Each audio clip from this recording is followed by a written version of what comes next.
Hello again. Welcome to Wessex Ways, episode 4. Right. I'm Hedley. I'm Paul. Fantastic. We're going to nail the intro one day. Pretty. We good. are one day. We always. I think it's something that we need to work on less, probably.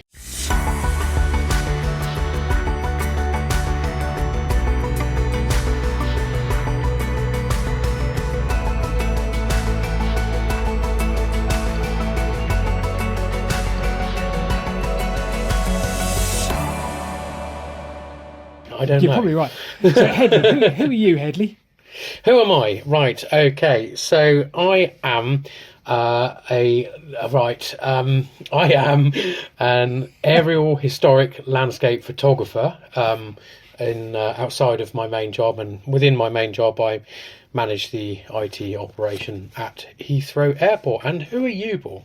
Well, I put videos on YouTube, and yeah, that's about it, really. Not anywhere near as exciting titles as you've got, Hedley. So, you know. I wouldn't say it's that exciting. I make it sound more exciting than it actually is, trust me. So, yeah, this is Wessex Ways. Welcome to Wessex Ways podcast. As Hedley said, this is episode 4. Time flies, Hedley, right? It does, yes. First one recording after the new year. Yeah, that's very true. Yeah. Right, so I guess, should we go on to, what are we doing next? News? Or I think, we've kind of done the intro. So what have you been up to and stuff? Yeah, right. What have we been up to? Oh, hang on. Do we do news? I'm so confused, Eddie. Do we do news? I don't know. What have we been up to? I think, is it different news and what we've been up to? I don't know. Oh, well, that's fair comment.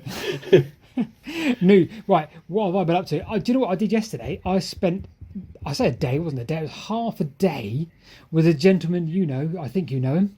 I'm sure you know him. Mm-hmm. You do know him. Tim Dorr. Oh, Tim. I know Tim. Yes. I thought you did. He lives in a long barrow. No, he doesn't live in a long barrow. No, he does. He does. He does, yes. So yeah, we've known of Tim for a little while. We've chatted to him on Twitter quite a lot. He shared a lot of little ideas with us about. I think we made a video a long time ago about the route that the stones took. So when the stones were discovered, their location. I will talk about the Stonehenge stones, the big sarcens. When it was discovered, they were found, or not found, but they were taken from West Woods. We did a video with a man called David Nash, who was part of the team that did the geophysics or the geoanalysis on the stones and discovered where they came from. Tim Dorr had this wonderful, not a wonderful idea, but an idea of where they would have taken the route to get to Stonehenge. And we talked to him a lot about that. We talked to him also about the rather unique spot in Wiltshire, which is the catchment divide of 3 areas. So the Thames, the Avon, and the Test to the south, the 3 sort of main tributaries in the south of England. And we talked to him about the exact spot of where you could potentially drop a bit of water, and it could either go 3 different ways, east, west, or south.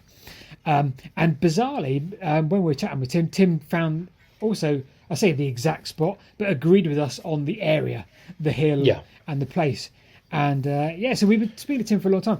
And I think via the chaps at Hidden Wiltshire podcast. Yes. We heard that he had a long barrow.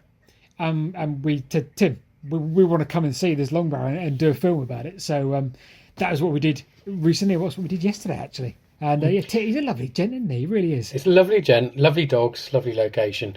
He's and you obviously went into the Long Barrow. I mean, I believe you did. You said you did, and I think that they say, and I don't want to take too much away from your actual video, but when I went, certainly he said something like that. The temperatures inside the Long Barrow lag the seasons by about 3 months, I think it is, or something. So in autumn it's hot in there, and in spring it's cold, basically. Yeah, absolutely. It's like a loft almost, isn't it? It's but with the lag, it's we went in there and it wasn't cold.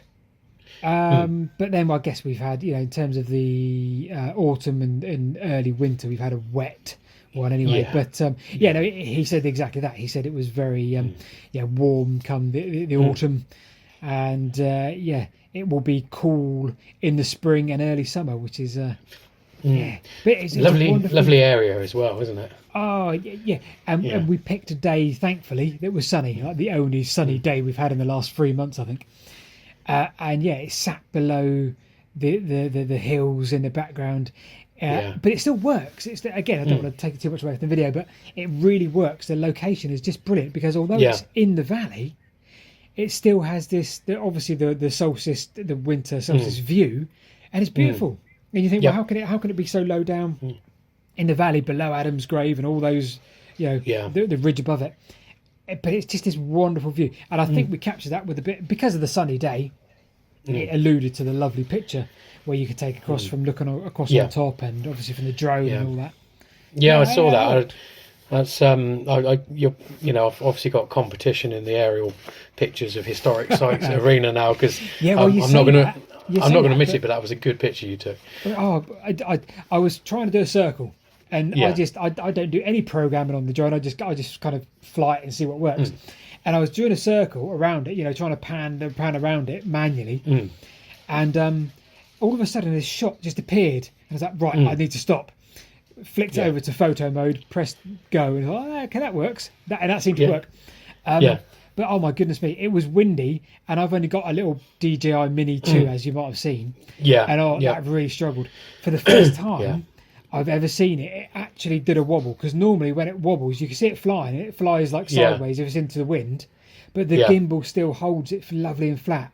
But for the first time, the gimbal was struggling. The gimbal was doing this. Yeah, that's a sign that the drone's really struggling. No, Tim's own pictures are really, really good. He'd done over the winter, especially when he's kind of, if I remember the ones right, he takes early morning pictures when there's kind of low-lying mist, because you've got the Kennet and Avon Canal just down below there as well. Yeah, of course. And Tim's not a bad photographer either, let's face it. He's a pretty damn good photographer. And, but yeah, I'd say I'm not going to give anything away because, I've been there. It's an amazing place. I highly recommend it to anyone else going, and really look forward to that video. That's going to be a good video, that. So what have you been up to, Hedley? What have you been? Lots of in the world? Lots of stuff. So I'm getting ready for a lot of things. So I've just agreed to do Oxfordshire Art Weeks at Earth Trust. So Earth Trust manage Whitnam Clumps, they manage Neptune Woods, they manage Radley Lakes, and I'm running out of places in my head that they manage. But they're a lovely group of people. They've got quite a big premises, and they've got a lovely new big gallery, and they wanted local artists and photographers to come along and exhibit there in May. So I'm doing that. Actually went there with Anna. We're kind of ambassadors of the Earth Trust in some way now, so we're kind of going to be helping out, leading walks, and I'm going to be teaching people photography, teaching people who know more about photography than I do. So that's going to be a bit of a change. So that's good. Oxford University. So the Ridgeway as a national trail turns 50 this year, and Oxford University are holding a day school run, I believe, by David Miles, Patrick Dillon, and other people who are highly educated that I don't know, and for some bizarre reason I've been invited to go and speak at this thing. I'd wholeheartedly welcome people to come along, but let's face it, 75 quid a ticket to hear me talk is but yeah, no, I'm really looking for that. So I'm going to be talking about drone photography on the Ridgeway. So I'll be swapping waffling for droning, and I've got half an hour slot to fill to bore people to death on that. But it'll be really good because David Miles is the guy who he's pretty famous. He dated the Uffington White Horse insofar as he not dated. He didn't take it out for a drink, or something like that. Didn't take the horse out for a drink. No, he dated the Uffington White Horse, and so he's obviously written Land of the White Horse, I think was his famous book on it. He was up there recently. He's also been looking at some of my pictures, and let's talk about how the horse has changed over the years compared to aerial pictures from aircraft at just after the turn of the century. So yeah, that's going to be good. Pipsticks walks, going to give them a mention. Went on one of their walks up Lowbury Hill. They helped us lead walks for leading up to our last exhibition. And Lowbury Hill has been the centre of attention recently because there's been an exhibition and a lecture on Lowbury Hill. Yeah. I went back up there as well when it was frozen back December the 16th to get some aerial shots of the Roman temple up there, although we're not sure if it's a temple or just an enclosure.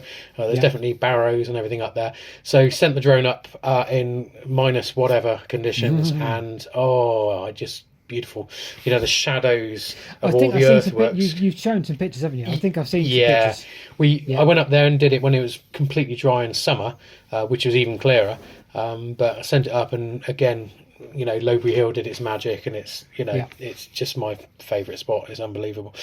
So just to interrupt there, Hedley, I'm talking about pictures you posted on Twitter. So again, this is probably a good point for our podcast listeners to actually go and have a look at our social media. So certainly Hedley at Thorneh, isn't it? We'll put the links. Yeah, Thorneh. Wherever. To be honest with you, just put Hedley Thorne in Twitter. And you can see exactly what I'm seeing as well, everyone, which is Hedley's amazing photography. And I'm going to interrupt again, Hedley, because I'm just thinking a picture you posted probably a couple of days ago. You posted a picture of West Kennet Longbarrow with Silbury Hill in the background. Yes. And do you know what? Right. So I'm sat there looking at this picture you've posted, and thinking, I don't recognise that. I wonder where that is. Right. But that's the beauty of the way you've taken that photo.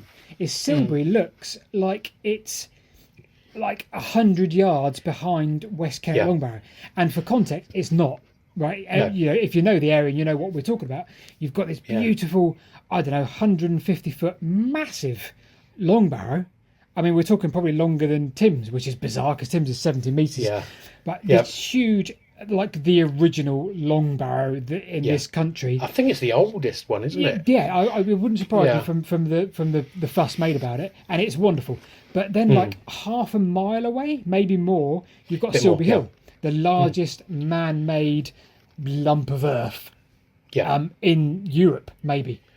And that sits like half a mile away. And if you stood outside or on top of West Kennet Longbarrow, yes, you can see Silbury Hill, but it's a long way away. But you've taken this picture, and the way you've taken it is wonderful. And I wanted to mention in the podcast because I didn't recognise it, because I'm sat there thinking, what am I looking at? Because it looks different, and it's great. I love it. So actually, with that one, I've been planning that shot for a while. I've been talking to someone whose handle goes by Ancient Stone Bothering. I don't know who they actually are, but they've got a huge following. They're wonderful pictures. Yep. And I was saying about getting a shot with West Kennet Longbarrow and Silbury Hill in the same shot.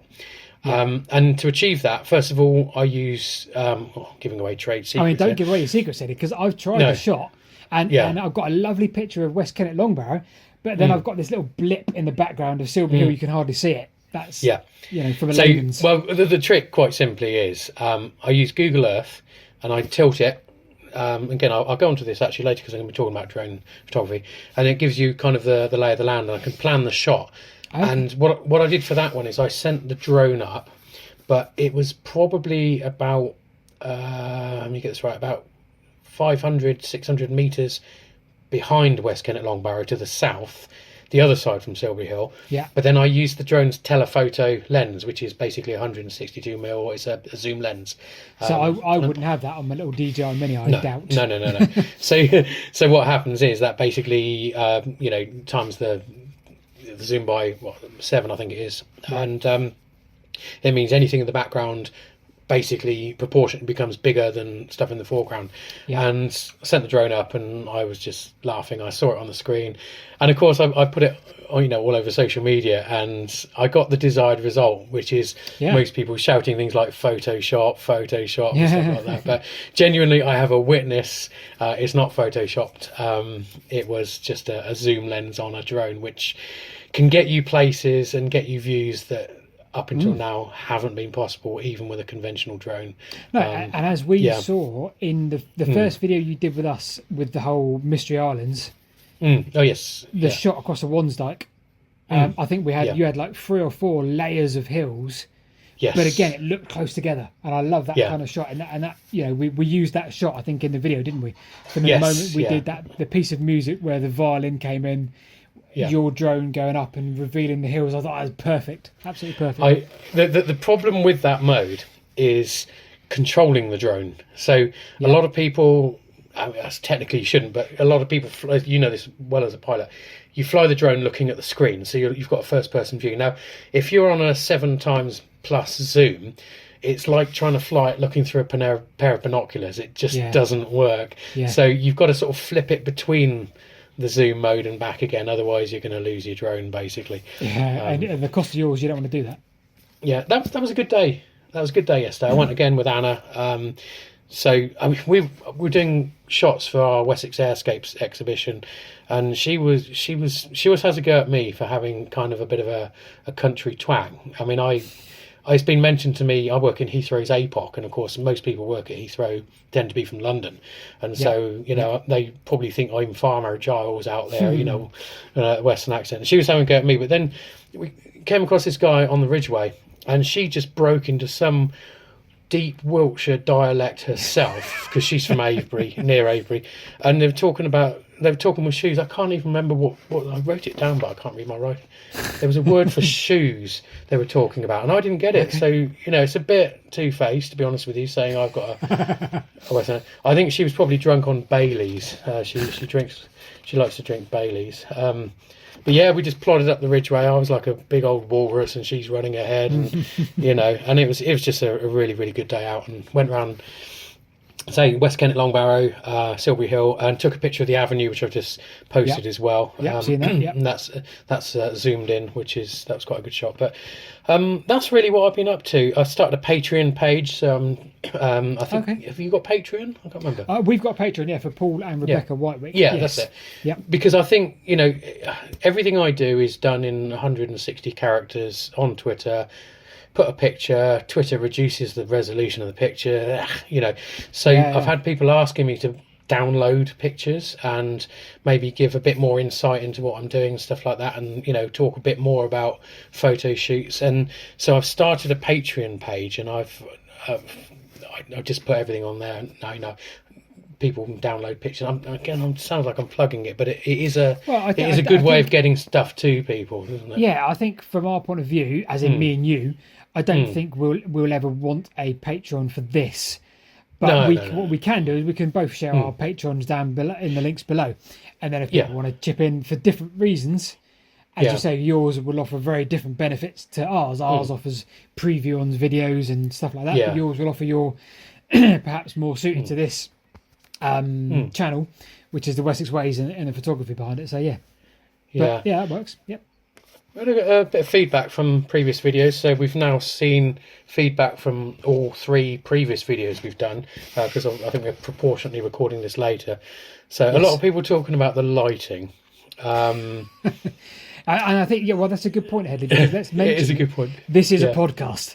So if you're complaining about this being a YouTube video, people, this isn't actually a YouTube video. You might be watching this on YouTube, but it's not a YouTube video. This is for the benefit of people listening on a podcast. We stick it on YouTube just because why not? We do a screen grab recording. Yeah, and we put pictures on. Actually, that's a good one for the benefit of the people listening on Spotify, listening on Google and Apple, whatever. I still don't know what they are. What we do on the YouTube part is actually to sort of illustrate things when necessary. So you've got this video of yourself and myself, and it's low quality. I'm using, I'll be honest with you, my work laptop. Hopefully no one from work's listening. It's got a rubbishy little camera on it, and that's all I've got at the moment. So, and this silly little headset. So it doesn't look amazing, but what we can do on YouTube and what we do on YouTube, and we've got some good feedback about this, is we can put pictures up, maps up and everything just to illustrate what we're talking about. And I think that's been quite good. So that explains the lighting. I mean, maybe in the future we'll manage to sort something out. And we've had lots of comments about, like, we're 2 blokes talking down the pub. And so to that end, I'm just cracking open. Well, what are you drinking? You're on the Heineken. Shall I show you what I'm drinking? Well, I normally drink in a pub too. Oh, it's probably something healthy, is it? Come on, Paul. It's a bottle of Yorkshire Dale water. That's what I'm close to teetotal. basically. I drink a bit of Rebecca's wine from time to time, but it's only just to show a bit of willing. So I drink water. Well, cheers anyway. I mean, this is overspill from Christmas. I mean, I don't drink a lot. Literally. I don't drink. I have got stuff left from Christmas, which is what I'm burning through. But my wife's a teetotal. I wish my eldest child was, but never mind. Won't go there. He's 18. He can do what he wants now. But yes, no. Anyway, I'm treating this like a conversation down the pub. Well, that's what we're doing, isn't it? That's what we're doing. Any more feedback there, Hedley? Because I haven't seen. I'll be brutally honest. I haven't seen much in the way of comments. No, there was. There's one bit I'm putting in kind of. At the end, I think we're going to do a mysteries piece. There was. I really wish I remembered her name. I can't remember which format she contacted me on. You know that when it could be email, it could be I spend Instagram, my life doing YouTube. this. Yeah, I spend my life going, oh my god, someone sent me an amazing piece of information. Yeah, where would they send it to me? That's my life. So honestly. this is a mystery, and this is the 4th podcast in a row I've waffled on about this, and I'll do it at the end. But about the source of the Thames. So every time... Oh, Hedley, let it go, Hedley. Let it go. I can't let it go. I can't. This one's good. So we'll do that at the end. I'm pleased that we inspired this little... open can of worms. Yeah. Yes. Yeah. Well, it's all you're doing with that video. So I mean, that's my favourite video of yours. But every time we mention it, then there's some new information arrives shortly after we release the podcast. So this, I think, is quite significant. So do it at the end. Oh, whatever you want, yeah. Yeah. All right, so we're going to do that at the end. That's good. This works on YouTube, Hedley, when you say, oh my God, we've got some amazing information coming at the end of the video. Yeah. So all of a sudden, we have turned this into a YouTube video /podcast. Yes. Okay, So you're going to talk about, what are you talking about this time? Well, my main subject was going to be about Calne. I've waffled a little bit about Tim Dorabin and what we've been up to. So, yeah, if we're done with all the news and bits and pieces... then I'll waffle about Calne for a little bit. Yeah. If everyone's ready for that.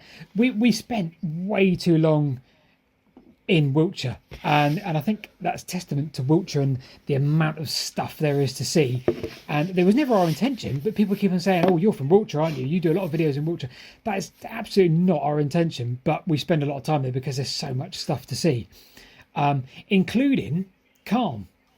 Although we haven't actually been in Calne town centre as such, but we've done, I think by the time this podcast goes live, we'll have done 3 videos on our main channel, which are all within, I don't know, like a 5-mile radius of Calne, and are predominantly about Calne and it's sort of how it shaped the Wiltshire infrastructure. And the main thing we first started on was to do a video about the railway. So we thought, right, okay, well, there was a railway built in, I don't know, 1870, 1873, which went from Chippenham down into Calne, like a 4 or 5 mile branch line. And largely, the cash to build that was stumped up by this family called the Harris family. And they own the biggest producing bacon factory in the country, and I think, let's say the railway cost 27 grand, they stumped up like £20,000 of that so they could get their bacon fresh to market. Sounds like a nursery rhyme, doesn't it? But yeah, and it's this beautiful story and I love all these little stories about how, why that line came into existence. Would that line have built had the bacon factory not have been in Calne? Maybe not. I don't know. Nobody really knows. And I love that kind of those question marks. What else did it serve? There's only 2 other stations: Stanley Holt and Black Dog Holt. I'll come to Black Dog Holt in a minute because I'm going to read our viewers something. And then of course there's a canal. The canal obviously came first. Now the canal, the Wilts and Barts Canal, opened in 1810, but bizarrely, the Calne branch of the canal, because it had a branch almost the same as the railway, the branch of the canal opened in 1800, so 10 years before. And it turns out a lot of the whole of the canal, the main canal, the Wilts and Barts Canal, their water was from Calne, the River Marden in Calne, and it supplied water straight in Calne from the Marden into the branch of the Calne part of the Wilts and Barts Canal, that then fed the rest of the canal. So if you could imagine, Calne, try to explain it better because I'm just waffling a lot. Calne had a branch of the canal, like the railway, and that branch fed the lot of the canal. So we covered the canal. We saw some old locks, Conigri locks, where the site of an old tunnel was as well. And there's quite a bit to see. There's a little bit in Calne where they've redone an old lock with a barge there. And there's also there's a beautiful old bridge in Calne as well, next to this well. So much to see. Really, really would suggest that anybody wants an up and down walk, they can walk up a bit of the canal, back down the railway. Now, in that video, the Calne canal part, we wanted to go and see Stanley Aqueduct. And I climbed down this embankment and I couldn't get there. And we're really frustrated. Now, before we published that video, bizarrely, we had an email from a landowner who said, oh, by the way, I noticed you guys do a lot of videos around here. I've got an old aqueduct on my land called Stanley Aqueduct. And I was just thinking, does this guy know that we're trying to trespass on his land the day before? Clearly he didn't, because we hadn't published a video yet. So all of a sudden, this landowner said, do you want to come and see Stanley Aqueduct? The day after, I tried trespassing on his land, but couldn't do it because it was just thick with brambles. So 3 or 4 days later, we said, yes, please. And we turned up and we went on his land with permission. And you can't see Stanley Aqueduct because it breached, which is kind of the whole point. But he was less excited about what we were more excited about, which was the lock, Stanley bottom lock and Stanley top lock. So he had 2 abandoned locks on his land, one of which, the bottom lock, you could still see today. And it's the one I'll put some pictures up, or you can go and watch a YouTube video for those. Is that the one you mentioned with the bulging wall? Yes, yeah. So you can stand above it, and it's only like a 3-foot gap. You could literally jump it if you were stupid enough or brave enough. You could jump that gap because it's bowed so much, and it really looks like it's going to sort of. I was willing you on in that video, and you let me down. I'll be honest with you. Oh, how scary is that? We managed to get down the bottom, obviously, and have a look from the inside. But again, you really wouldn't want to do it. Quite a scary sort of prospect. But again, just to sort of sit at the top of it and look as the water pours in. Really picturesque. Loved it. And I love those sort of visits where you can see something that no one's seen in decades. But I'll come to my main piece because I'm just going to sit and read for a little bit, Hedley. Okay. So this is back to the railways. Now, there's a halt called Black Dog Halt, and I think, correct me if I'm wrong, somebody, it was named after the pub because the pub was there first, called the Black Dog. Black Dog Halt railway station opened. It was private, but I was sent this, which is like just a little, I don't know what to call it. I say a memoir. Memoir is probably the right word, by a chap. I don't know. I can't remember the chap that sent it to me, but the Douglas Lovelock passed away 23rd of March 1993, aged 92. And he was, well, let me read this. And interrupt at any point, Hedley, if you think there's anything of interest. Where to start? I was one of 5 to be selected for the post of porter at Black Dog Siding on the Calne branch. Amongst his remarks, I don't know what he was referring to, I can't think why, after having that engine off the road, nevertheless, after an interview with Bristol, with Mr. R.G. Poole of Bristol Divisional Superintendent, I was given the job. Moving during June 1930, my house contents were moved by rail free of charge. At the interview, I was told not to talk about politics and to keep away from the courts. Lord Lansdowne, being the chairman of the local magistrates, also to do everything in my power to retain good relationship that had existed in the past with Lord Lansdowne. I was asked to confirm these terms in writing. The station house belonged to Lord Lansdowne, which I was allowed to rent for £10 per year. I was somewhat disappointed that the job was to be downgraded from station master to grade 1 porter. On arriving at Black Dog, I found it was a single shift, 7:15 a.m. to 5:15 p.m, with half a day on Saturday afternoons. And that alone, just goodness me, wow. 7:15 to 5:15 p.m, 6.5 days a week. He got That's Saturday afternoons off. Yeah. It's almost a Heathrow shift. Yeah, I was just thinking of you actually when you first say that. My duties were that of booking clerk, parcels porter, incoming and outgoing parcels, pointsman, lampen, checker, assisting and loading and unloading trucks. So everything at that station. Only a small halt, so you can understand it's a one-man job.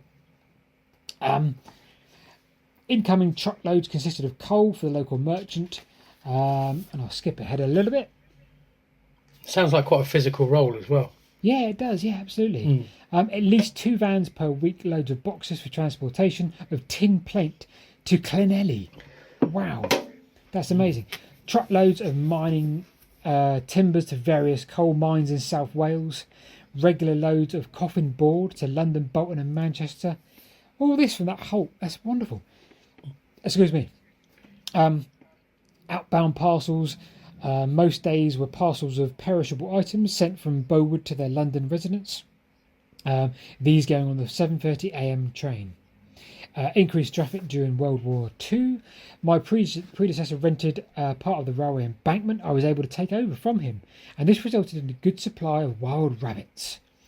The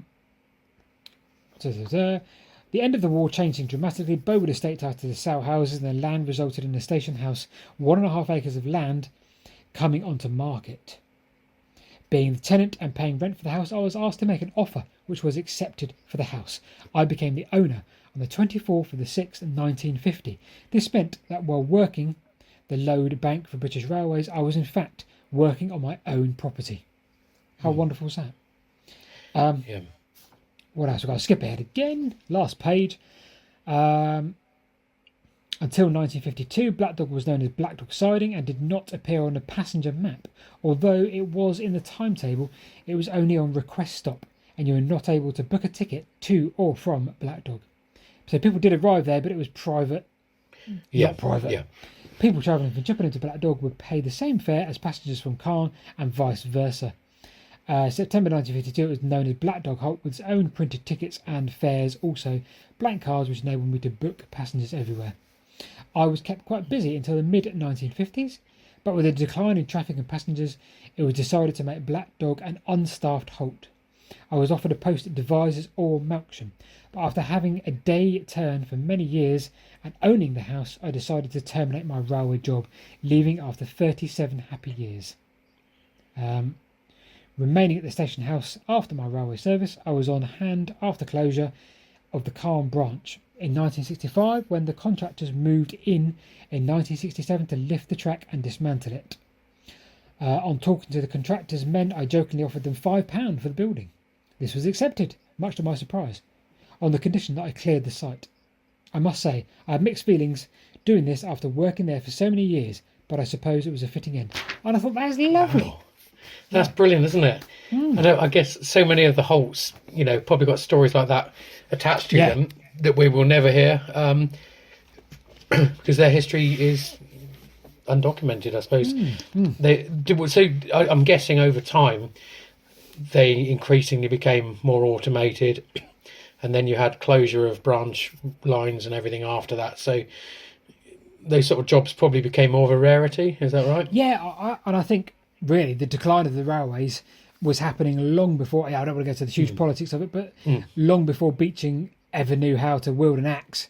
The railways, and we did a video very early on, like 4 or 5 years ago, on how Beeching's Act was only the sort of the final nail in the coffin, and this sort of sums it up.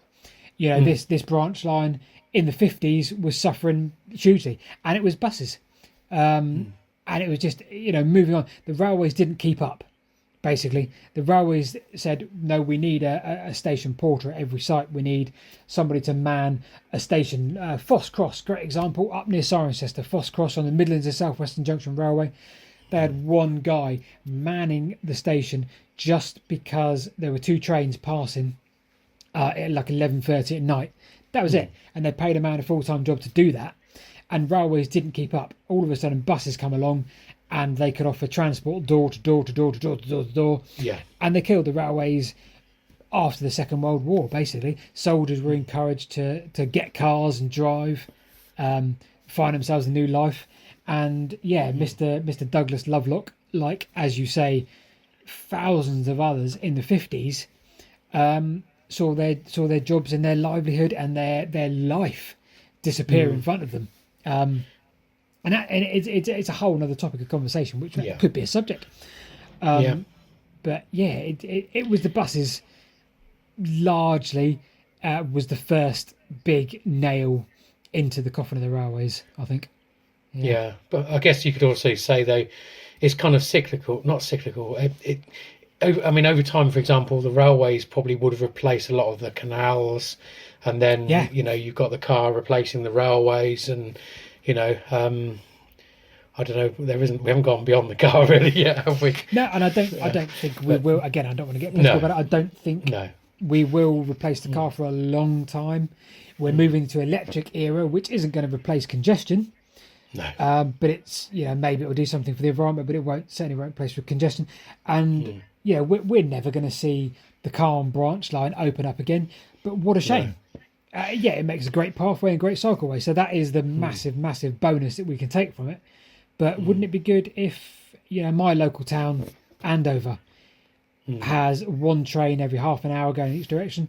We've got rails to Ludgershall. Ludgershall's a population that's 6 miles away. It has rails. It has old platforms. It could so easily cope with a little coach going up and down it 10 times a day, and all of a sudden you'd have a whole world of passengers using that instead of their car to get to Andover. Or again, maybe it's the topic we should cover one day. Maybe we should be brave, Hedley, and do it. I don't know. I might need another beer before covering that. That's quite sweet. I mean, I'm Ludgershall. Ludgershall's lovely. It's my family, my ancestors. Is it lovely? Well, you see, I was going to say my ancestors come from Ludgershall. I lived there for about 5 years, actually. Did you? So they were from the castle. Not the actual castle. Well, the castle. Yes. Yeah, no, that's going to go back a bit further. My ancestors lived in the cottages leading up to the castle. Old police station, I think, wasn't it, as well? That's it, yeah. Well, my grandfather was a policeman, but I don't think he was policeman Ludgershall. He was East Meon, so he was the other side. But certainly my grandmother lived there. But it's got. I bet you its population is getting close to 5 figures, and if you include Tidworth in that, Tidworth is probably I don't know, the 4th biggest population in Wiltshire comfortably, especially now. And it used to have a railway. In fact, Tidworth, because of the army, Tidworth as a branch of a branch was the busiest station on the Midlands and South Western Junction Railway. Oh, okay. And it was a branch of a branch, and it was the busiest on the line. And it could be now. If they just said, do you know what? Why are we not having a one coach pop up and down? It would be packed. It would be absolutely packed straight into Andover, but they're not going to do it. And I've seen a million reports in the last 10 years that they're not going to do it. Just the Network Rail. So Network Rail said it's too dangerous because it crosses onto the main line. It doesn't. It literally does not. It goes into platform 3. It doesn't touch the main lines, so that's rubbish. The council said we don't want competition for the buses. And so that's business. But I'm waffling, Heddy. I've been totally distracted. It's good. I want to supplement your waffle. I missed out guard, didn't I? So you missed out what, sorry? Guard, Gard. Oh yes. Yes. Guard. So I was brought up in the village of Marcham in Oxfordshire. Yep. And when I was very young, so I was eight years old, I guess. The village made sort of a semi-comedy film, and it was about a college in Marcham, which was a college for training traffic wardens. In reality, it was Denman College. It was the headquarters of the Women's Institute. But and the college in this film was run by an evil man stroking a black cat, played by a gentleman called Eddie A here, lovely guy. And the story goes that Marcham, and this bit's true, has always wanted a bypass because it's got a main road going through the middle of it and lots of old houses. And every time they have a bypass proposal put forward, it gets knocked back by something. And in this film, it was going to be knocked back by them building London's 5th airport in the village of Marcham, and we all laughed about it. And they had a picture of the church tower with a jumbo jet coming over the top of it. Yeah. And the kids, the stars of the film, had to go out and stop these traffic wardens routing the cars around the village away from the main road, thus negating the need for a bypass, thus the airport can be built. Anyway, Right. Story aside, going back to reality, a few years later, I don't want to name names, but a local water company who wanted to build a reservoir to the south of Marcham decided to play the airport card, I think. I could be wrong, but they actually went ahead and proposed London's 5th airport to the south of Marcham in Oxfordshire. Big flat bit of land. And it's where you did the Ardington Lock piece of your Wilts and Berks Canal video. Yeah, okay. Yep, just north of the railway. Yeah, so Right. Marcham had put, or certainly a group headquartered in Marcham, GARD, G-A-R-D, so it's the Group Against the Reservoir Development, had been formed. Yeah.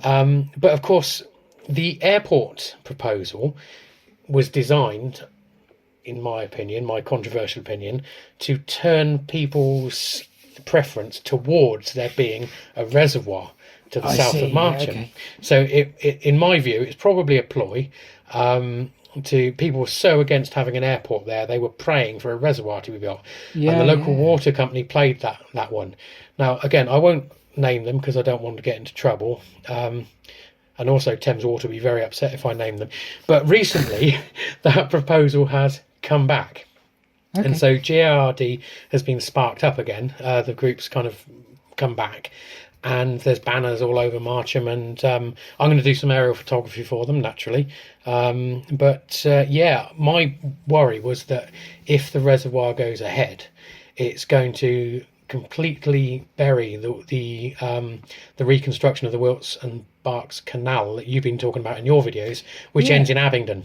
Right. I mean, where are you going to build a reservoir there? Because in my head, from memory of that video, it was very, very flat for miles.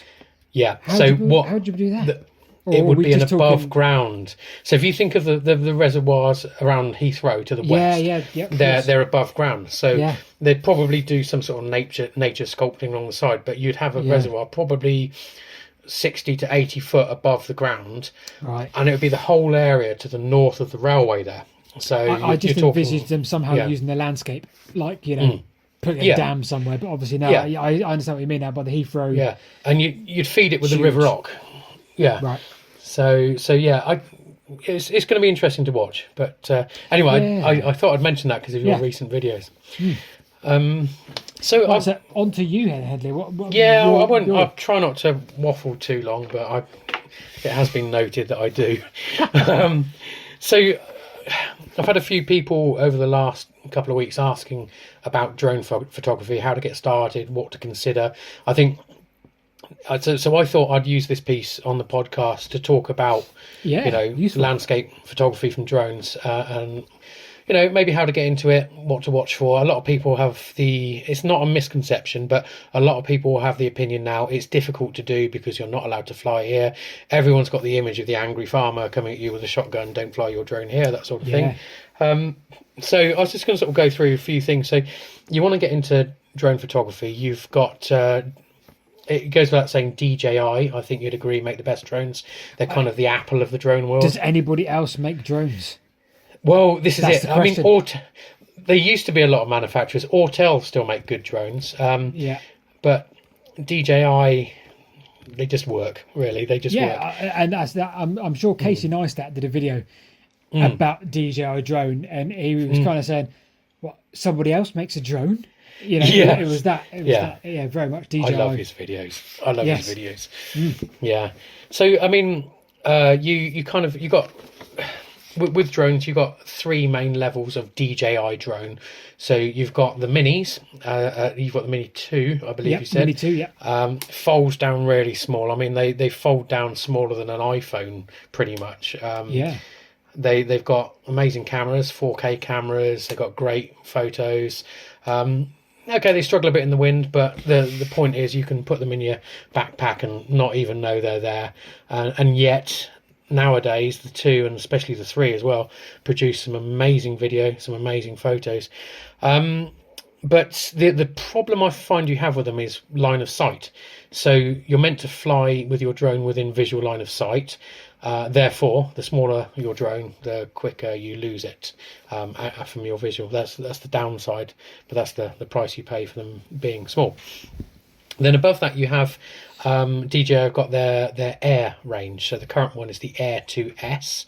I believe that'll probably be superseded by the Air 3 at some point, but that's where everything's bumped up a level. So you've got a better camera. It's got 6 or 8K, I think it's 6K, but you've got a bigger sensor on the camera. It's a bigger drone, so it can fight wind easier. It's more stable. The trade-off being it costs more and it's a bit heavier to lug around with you. The batteries are more expensive. And then from the consumer or prosumer drones above that level, you've got the what I call sort of the Mavic Pro range. So mine's the Mavic 3, which again, it's bigger again. These are just under a kilo. And every time you go up in weight, you've got more restrictions, legal restrictions on the drone, because you know, if a Mini 2 falls out the sky, it'll probably be okay. It probably won't wreck it. It could hurt someone, but it's not going to kill them. If a Mavic 3 falls out the sky at 50 miles an hour, it could, you know, it's like a hedge trimmer coming out the sky. So obviously, you know, you can't just take off and fly over crowds and everything with them. And the Mavic series, the Mavic 3, again, it's a bump up in quality. It's you know, you've got 4K, 6K at 240 frames a second, and you know the photo quality is good. You've got optical zoom as well, which is quite good using a telephoto lens. So as far as once you've decided on, you know, which one you're going to go for, so the Mavic 3 is going to set you back with all the gear. Is going to set you back over a couple of grand. The Air 2S probably about 1,000, and the Mini 2, you know better than me here, 500, 600, something like that. Yeah, well, with all the gear. The Mini 2 with the additional bits, so extra batteries, battery pack, holder, 600 quid. To my mind, if you're starting out, so I'll chip in here. I didn't give you my little cents.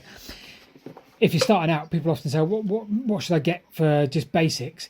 Definitely get a Mini 2 or a Mini 3. I think a Mini 3 now is the next Mini thing. 3 is good, And again, it's similar sort of price bracket, purely because you don't need to be an expert.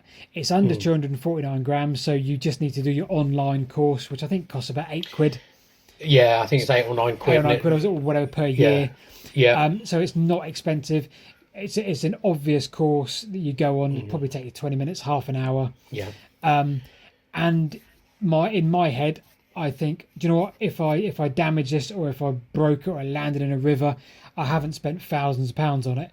I'd do that if I was going to be doing what you're doing, Hedley, which is specifically photography, specifically quality videos which capture what you want to capture, drone images. But if you're doing a YouTube video like me, and you need 2-second clip, 2-second clip, 2-second clip, then go for something that you want the 4K, but go for something that's affordable and will get you started. Exactly.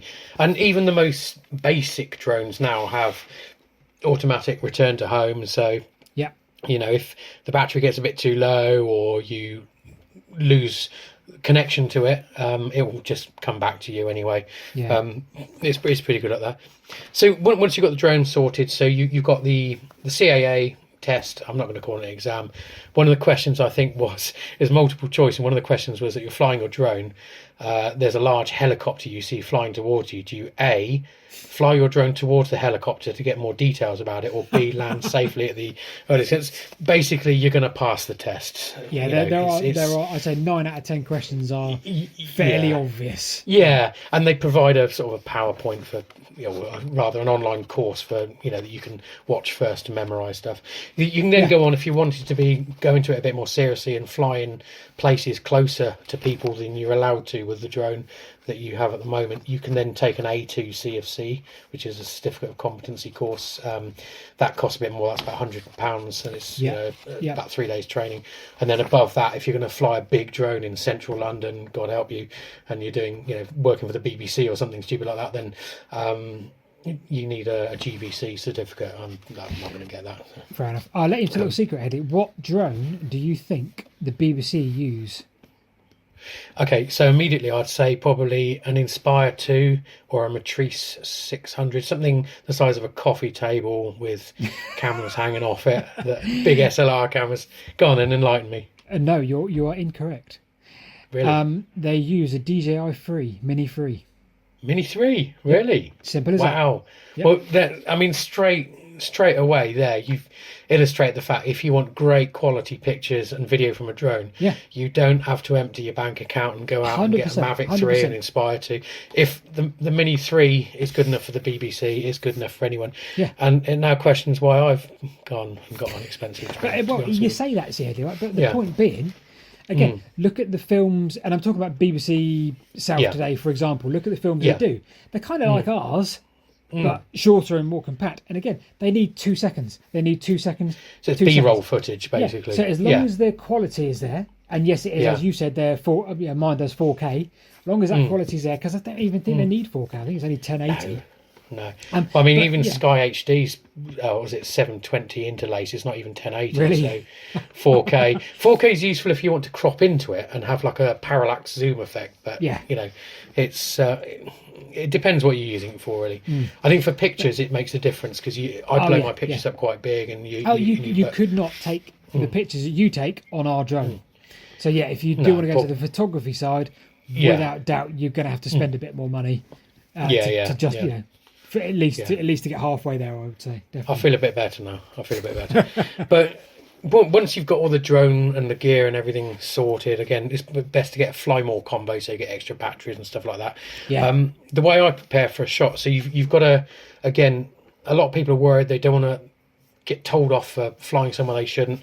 It's happened to me plenty of times, but I plan my shots because I shoot in the hills. So, for example, the shot you were talking about earlier, I planned it using Google Earth. So you go onto Google Earth, you tilt the landscape so you see all the hills, and you can fly around the landscape like you were flying a drone. And I'm doing that. I'm going to go to the Brecon Beacon soon, hopefully, and do some shooting up there, some photography up there. And again, I'm planning all my shots on Google Earth, and it's free, And then things to download on your phone for preparation. So National Air Traffic Services, so NATS, they partnered with Altitude Angel to produce an app called Drone Assist. Now, this is a live mapping app that shows you where you can and where you can't fly.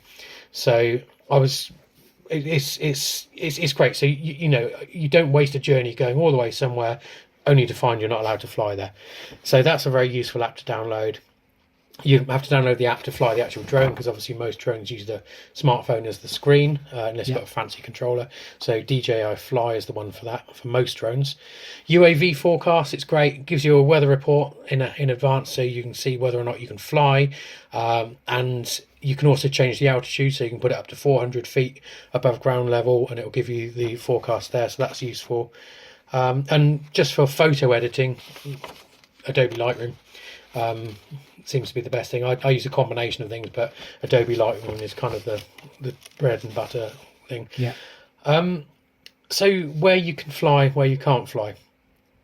So this is an interesting one. Let's take National Trust as an example. So National Trust have a rule: you can't fly at their properties. And obviously they've got a big range of properties, from old houses, which genuinely, if you're going to fly a drone there without arranging it with them first, then that's just ridiculous because you've got people going out there to enjoy peace and quiet. They don't want drones buzzing overhead. A lot of elderly folk have probably never seen a drone. And so, it can be, the world's a scary place at the moment with everything happening in Russia and everything like that. So, the last thing you want to do is scare elderly folk with, drones zooming over their heads at 50 miles an hour. So I agree with that. But there's also open areas. So, National Trust do places like Whitehorse Hill, they got Lundy Island, lots of places that are open. Now, technically, you're not allowed to fly there. If you take off or land from their land against their wishes, that is, I believe, aggravated trespass. So again, I don't recommend it at all. And it's the same with a lot of places, nature reserves. So Earth Trust, for example, you can't fly over Whitnham Clumps without prior permission. And most, sites of special scientific interest and nature reserves. However, the rules of the air are not dictated by landowners. So Civil Aviation Authority have a very stringent set of rules. The basics of which you cover in the exam, everything you kind of need to know, you'd have covered anyway. It's governed by a document called CAP 722, which is their guidelines.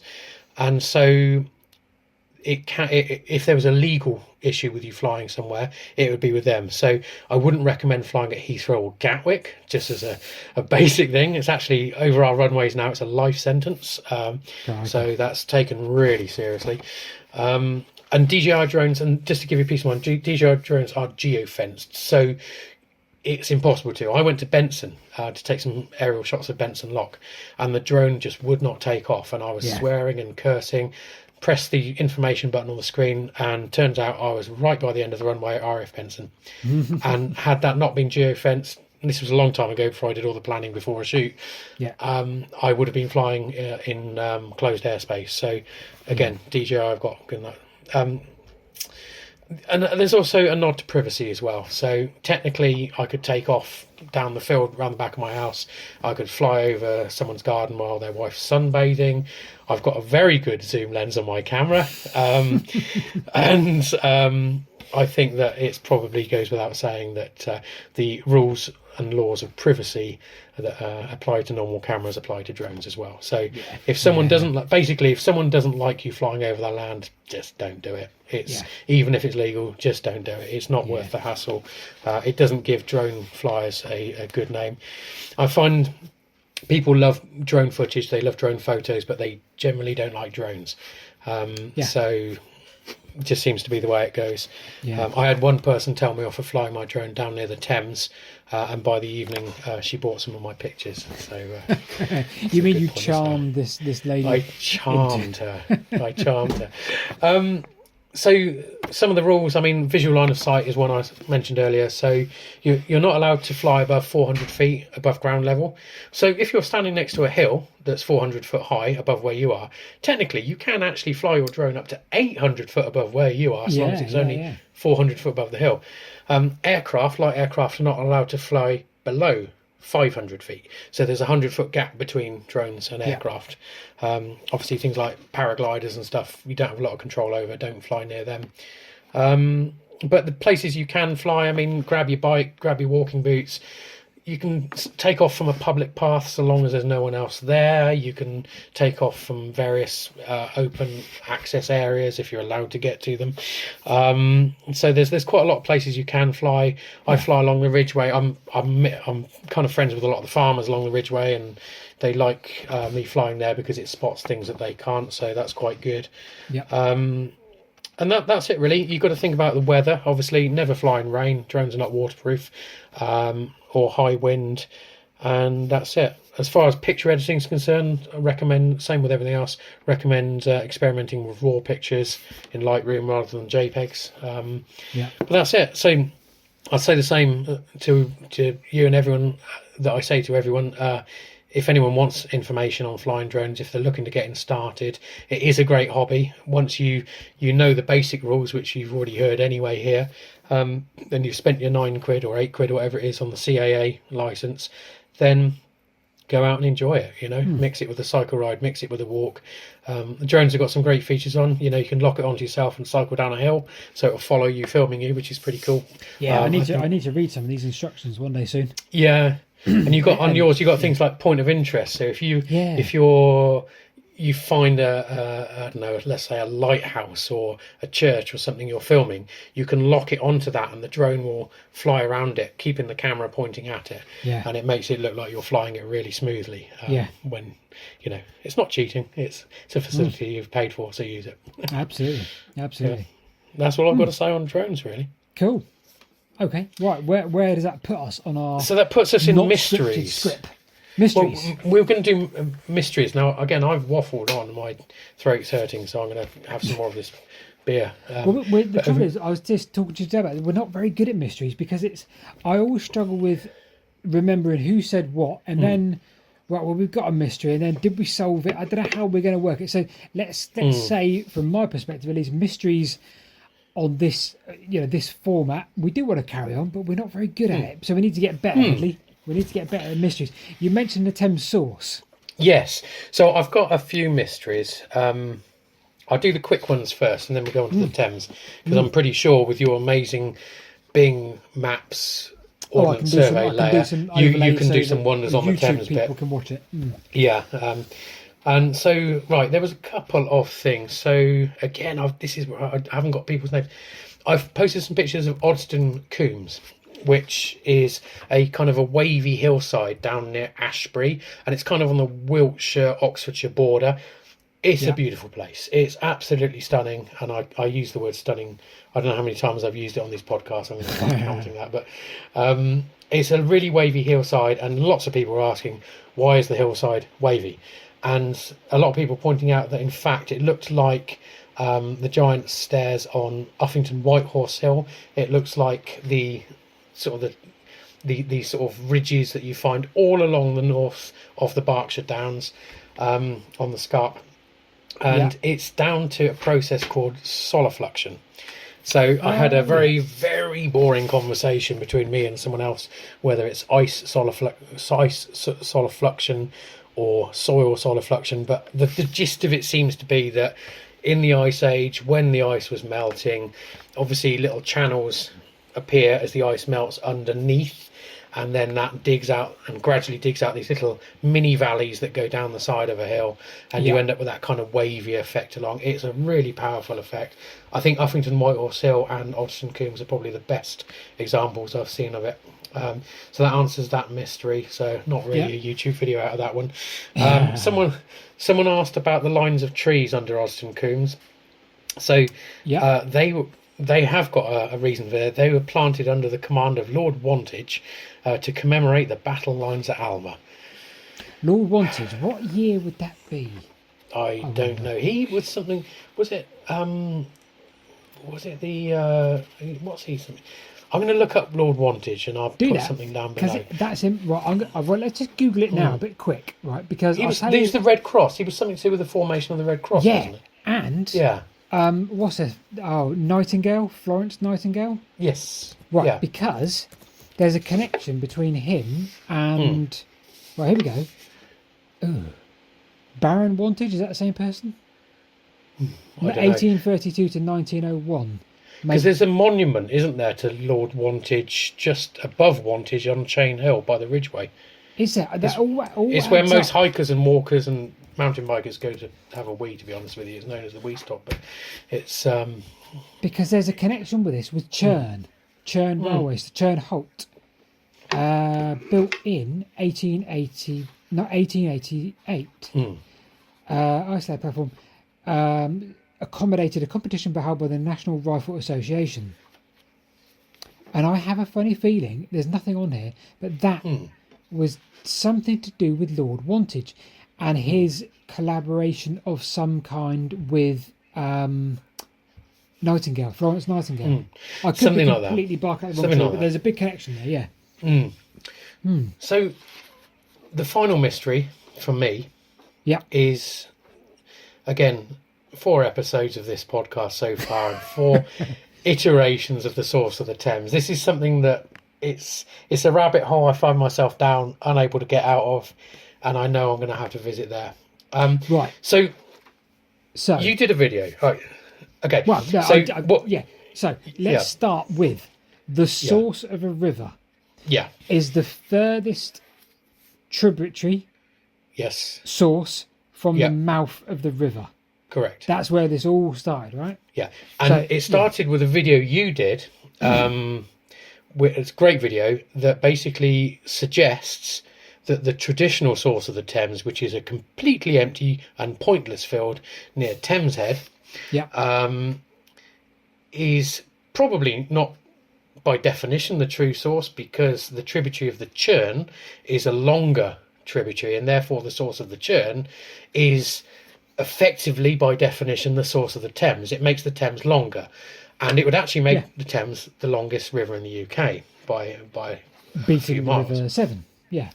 So in the last couple of podcasts we did, I took that a stage further and said, well, actually there's another tributary coming down from the National Star College which joins the River Churn, which is longer. So if you've got this map on the screen now, I have, yes. Okay, so you'll see, if you look at Seven Springs and put that in the top right hand corner of your map. Yep, done that. So Seven Springs northeast. in the top right. So you've got National Star College. If you get that towards the top left of your map, you'll you'll see the river coming down, and it's got a big valley coming down, and it turns to the south just by the site of the medieval village of Cobberley.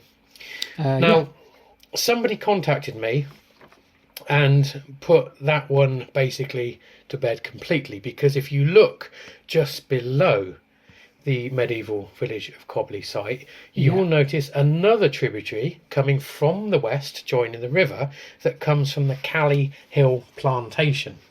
And the Calne Hill Plantation has got a spring. It's also, that tributary has its own valley. I obviously haven't seen if it's flowing or not. I haven't been there.